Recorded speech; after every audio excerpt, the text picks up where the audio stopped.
শহরে petrol pump কর্মীর বিরুদ্ধে গ্রাহক হয়রানির অভিযোগ। কীর্তনতলী এলাকার সেই পেট্রোল পাম্প থেকে গাড়ি চালক 12,400 টাকার জ্বালানি নিয়ে টাকা মিটিয়ে দেন, কিন্তু পরে দাবি করা হয় গাড়ি চালক নাকি টাকাই দেননি। অথচ চালক বারবার দাবি করেন সিসি ক্যামেরার ফুটেজ খতিয়ে দেখার জন্য, কিন্তু কথা মানেননি পাম্প কর্তৃপক্ষ।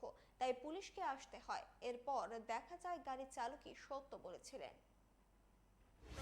আমি প্রথম 12,400 টাকার তেল ঢুকছে আমার ট্যাঙ্কের মধ্যে, ফুল ট্যাঙ্ক। ঠিক আছে, তো ফুল ট্যাঙ্ক ঢুকার পরে আমি 12,500 টাকা দিচ্ছি। তাই 12,500 টাকা দেওয়ার পরে আমার 100 টাকা ব্যাক করছে। ব্যাক করার পরে আমি আরও 2,000 টাকার বাংতি দেবো আমার কইছি, মানে খুচরা আমার রাস্তার মধ্যে যাইতে অনেক সময় প্রয়োজন আমার, তো প্রয়োজনের কারণে আমি কইছি 2,000 টাকা আমার খুচরা দেব। খুচরা দেও কই আমি 2,000 টাকা প্রথমত তাইনে দিয়া দিছি। দুনের পরে তাইনে আমার 2,000 টাকাটা তাইনে ব্যাগের মধ্যে রাখিয়া সারিয়া এরপরে আমার 2,000 টাকা খুচরা দিয়ে আবার কইতেছে আমার টাকা দেও। টাকা দেও যখন কইছে তখন আমি কইছি আমি তো টাকা দিয়া দিছি। তাইনে কইতেছে কোনো টাকা দিছি না।